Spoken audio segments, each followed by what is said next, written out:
اب آپ کو پھر ایک نفل نماز سکھاتے ہیں، وہ ہے صلاۃ الحاجت کی نماز. تو صلاۃ الحاجت کس طریقے سے، صلاۃ الحاجت کیسے پڑھنا ہے؟ میرے آقا کریم صلی اللہ علیہ وسلم ارشاد فرماتے ہیں،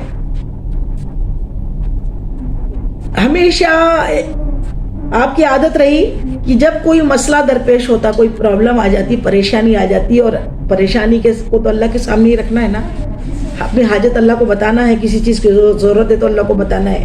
تو اس کے لیے طریقہ آقا کریم صلی اللہ علیہ وسلم نے ہمیں کیا سکھایا؟ صلاۃ الحاجت پڑھنے کا. تو صلاۃ الحاجت کو کس طریقے سے آپ پڑھتے؟ آپ صلاۃ الحاجت اس طریقے سے پڑھتے کہ آپ 2 رکعت کی نیت باندھتے. صلاۃ الحاجت کیسی؟ 2 رکعت نماز نفل، 2 رکعت کی نیت باندھتے، اور 2 رکعت کی نیت کرنے کے بعد جیسی نفل نیت باندھتے ہیں ویسی نیت باندھنا ہے. اور اس کے بعد میں کیا کرنا ہے؟ پہلی رکعت میں میرے آقا کریم صلی اللہ علیہ وسلم کا طریقہ کار یہ رہا صلاۃ الحاجت پڑھنے کا کہ آپ پہلی رکعت میں کیا پڑھتے ہیں؟ سورہ فاتحہ کے بعد جیسے ثنا پڑھتے، پھر اعوذ پڑھے، پھر بسم اللہ پڑھے، اور پھر سورہ فاتحہ پڑھے. سورہ فاتحہ کے بعد کیا پڑھنا ہے؟ آیت الکرسی، اگر یاد ہے تو، نہیں ہے تو قل یا ایھا الکافرون پڑھ لیں. لیکن یاد ہے تو آیت الکرسی پڑھے پہلی رکعت میں. میرے آقا کا طریقہ یہ رہا کہ آپ پہلی رکعت میں سورہ فاتحہ کے بعد آیت الکرسی پڑھتے، اور پھر دوسری رکعت میں تینوں قل پڑھتے، تینوں قل هو اللہ احد، دوسرے قل اعوذ برب الفلق اور قل اعوذ برب الناس، یہ تینوں قل پڑھتے. پھر جب سلام پھیر لیا تو سجدے میں جا کے پھر دعا مانگی، اپنی جو بھی مسئلہ ہے، جو بھی مسئلہ ہم کو درپیش ہے، جو بھی پریشانی ہے، جو بھی رزق کی کمی ہے یا قرض ہے یا پریشانی ہے، جو بھی ہماری حاجت ہے اللہ سے مانگنا ہے، تو اس کو پھر سجدے میں جا کے اللہ کی بارگاہ میں اس حاجت کو رکھتے، دعا مانگتے. مشائخ کرام کہتے ہیں کہ ہم نے جب اس نماز کو پڑھا ہمیں بے حساب فائدہ ملا، ہماری جائز دعائیں قبول ہو گئی. تو اس طریقے سے یہ صلاۃ الحاجت کی نماز ہے. اب ایک نماز اور سیکھ لیں، وہ کون سی ہے؟ صلاۃ الایصال ثواب، ایصال ثواب. اس میں بڑی پیاری بات ہے کہ ایک شخص ایک بزرگ کے پاس کہا مجھے بڑا ڈر لگتا ہے. بولے کیا چیز کا ڈر لگتا ہے؟ کہا مرنے کا ڈر لگتا ہے. بولے کیوں؟ مرنا تو سب کو ہے، پھر ڈر کیوں لگتا ہے؟ کہا بس لگتا ہے عمر ہو رہی ہے، نہ جانے کب، پہلے اتنا نہیں لگتا تھا لیکن اب لگنے لگا ہے. عمر ہو رہی ہے، نہ جانے کب بلوا آ جائے، کب موت کا فرشتہ آ جائے، کب بلوا ہو جائے، تو ڈر لگا رہتا ہے. ان بزرگ نے کہا ڈرا نہ کرو، بس اتنا کرو کہ آپ کو ڈر کیوں لگتا ہے. کہا کہ اعمال اور نہ جانے کیا ہوں گا مرنے کے بعد. کہا نماز تو پڑھتے ہو نا؟ کہا ہاں پڑھتا ہوں، روزے بھی رکھتا ہوں، جس قدر پابندی شریعت کی کرنا ہے میں سب کرتا ہوں. تو پھر ڈر کیسا؟ کہنے لگتا ہے. تو انہوں نے بڑا اچھا طریقہ ایک بتایا، وہ آپ سے شیئر کر رہے ہیں. طریقہ اتنا پیارا بتایا. انہوں نے کہا کہ ایک بات سنو، کبھی ایسا ہے کہ آپ کے پاس کوئی دوست ہے جو بامبے میں رہتا ہے، آپ کا کوئی دوست ہے بامبے میں رہتا ہے اور آپ ناگپور میں رہتے ہو. وہ آپ کے لیے روز کچھ نہ کچھ کوریئر کرتا ہے، گفٹ کرتا ہے، کوئی گفٹ بھیجتا ہے آپ کے لیے. کبھی بکے آ رہا ہے، کبھی پھول آ رہے ہیں، کہ سمجھ لو دوسرے اس میں رہتا ہے، باہر کنٹری میں رہتا ہے، کہیں وہاں سے کچھ بھیجتا ہے آپ کے لیے گفٹ. تو کیسا لگتا ہے؟ کہا بہت خوشی ہوتی ہے. اگر ایسا کوئی دوست ہوگی جو ہمیں کچھ گفٹ بھیجا کرے باہر کنٹری سے یا باہر شہر سے، تو کیا ہوتا ہے؟ گفٹ ملنا، تحفہ دینا اور تحفہ لینا دونوں سنت ہے. تحفہ دینے سے محبتیں بڑھتی ہے.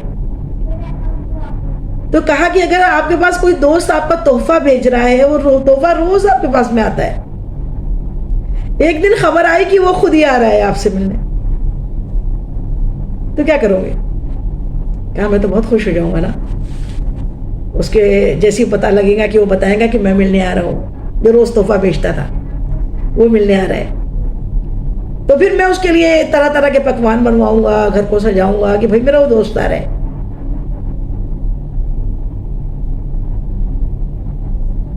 تو یہی مثال ہے. کہا ایک عمل بتاتا ہوں، موت سے ڈر ختم ہو جائے گا.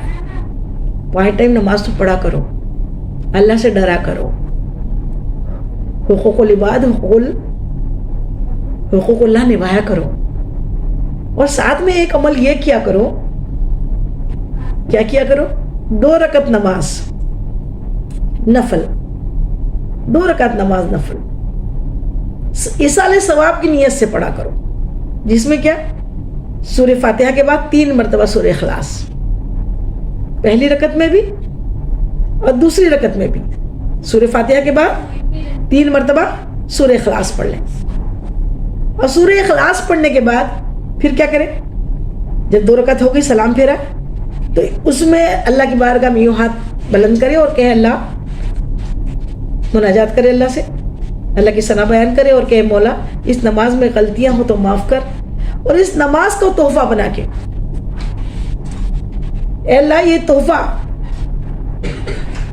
میرے آقا کریم صلی اللہ علیہ وسلم کی بارگاہ میں پہنچا، تمام نبیوں فرشتوں کی بارگاہ میں پہنچا، تمام اہل بیت اطہار کی بارگاہ میں پہنچا، تمام خلفائے راشدین کی بارگاہ میں. جتنا آپ کو آتا ہے بولنا، اتنا نہیں آتا ہے تو بس اتنا تو ہے کہ آپ کے وسیلے سے اللہ تعالیٰ تمام مومن مومنات اور مسلم مسلمات کی بارگاہ میں پہنچا دے، اور تمام میرے مرحومین رشتہ داروں کی بارگاہ میں بالخصوص نام لے لے جن کے والدین نہیں ہیں ان کے پاس، ہمارے نانا نانی، دادا دادی، ہماری والدہ، ہمارے والد، ہماری بڑی بہن، ہم جو اس دنیا سے فوت ہو گئے، چلے گئے، ان کی بارگاہ میں اللہ یہ تحفہ بنا کے پہنچا دے. روز کا یہ عمل رکھے، روز کا یہ تحفہ بھیجے. پھر کیا ہوگا؟ 1 مرتبہ 3 مرتبہ سورہ اخلاص پڑھنا، مطلب آقا نے فرمایا 1 قرآن پاک، 2 رکعت میں 2 قرآن ختم کیے، اور 2 قرآن ختم کر کے کہاں بھیجا؟ تمام مرحومین کو، تمام ولیوں بزرگوں سے پہنچا کے پھر تمام امت محمدیہ کے مرحوم مرحومات کو پہنچا دیا. وہ ایصال ثواب اتنا زبردست ہے کہ وہ ہماری جو کوشش ہے، جو ہماری کوشش ہے، جو ہماری ٹوٹی پھوٹی عبادت، اتنا نہیں، اللہ تیری شان کا واسطہ اپنے شان کے مطابق عطا کر. وہ ملٹیپل ہوتا ہوا جاتا ہے تو بہت زیادہ ملٹیپل ہو جاتا ہے، بہت زیادہ بڑھ کر جاتا ہے، اور وہ سب کو پہنچتا ہے ہمارے مرحومین کو. تو وہ روز کیا کرتے ہیں؟ اس سے 2 فائدے ہیں. جب تحفہ روز آتا ہے نا، جس کی طرف سے تحفہ آتا ہے، ہم کیا کرتے ہیں؟ اس کے لیے دعا کرتے ہیں نا، اللہ اسے اچھا رکھے. دعا نکلتی ہے نا، اللہ اسے خوش رکھے. تو مرحومین کے بعد جب تحفہ پہنچتا ہے تو مرحومین قبروں میں تحفہ بھیجنے والے کے لیے دعا مانگتے ہیں، اے اللہ وہ ہمیں بھولا نہیں ہے، وہ ہمارا بیٹا، ہماری بیٹی ہمیں بھولی نہیں ہے، وہ ہمیں یاد کرتی ہے. اللہ اسے خوش رکھ، اس کی زندگی کو پرسکون بنا، اسے خوشیاں دے.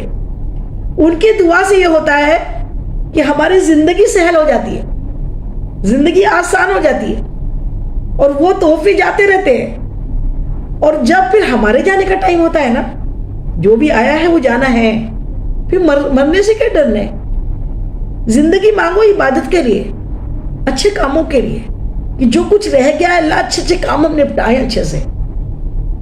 کسی کی حق تلفی ہو گئی تو معافی مانگ لے اس سے، کسی کو ستایا ہے تو معافی مانگ لے، کسی کا حق کھا لیا تو اس کا حق اس کو دے دے. یہ جب چلتے رہیں گا نا تو پھر جب موت آئیں گی نا تو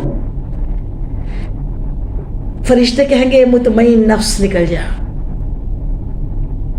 یا ایھا النفس مطمئنہ. اور وہ مطمئن نفس بڑے خوشی کے ساتھ، جس طریقے سے پھول، گلاب کے پھول سے شبنم کا قطرہ گر جاتا ہے نا، اتنا آسانی کے ساتھ موت ہوتی ہے. وہ مطمئن ہوتی ہے، وہ تیار رہتی ہے ہمیشہ اپنے اللہ سے ملنے کے لیے. تو پھر وہ آسانی سے نکلتی ہے. اور پھر جانا کہاں ہے؟ جن کو تحفہ پہنچاتے تھے نا، وہی تو سب استقبال میں کھڑے رہیں گے، وہی تو منتظر ہوں گے کہ آج وہ خدا آ رہا ہے، آج وہ خدا آ رہی ہے. 2 ہی تو جگہ ہے وہاں پہ، ایک علیین، یہ سجین. علیین مطلب اچھے لوگوں کی روح ہے، جہاں اللہ کے جنتی بندے جہاں پہ ٹھہرے ہوئے ہیں عالم برزخ. اور ایک جہنم والے. تو جہنم اگر اچھے کام کرتے رہیں گے تو جہنم سے پھر کوئی مطلب نہیں ہے. اللہ تعالیٰ جہنم سے ہمیں بچا لے. پھر جنہیں بھیجتے تھے تحفے،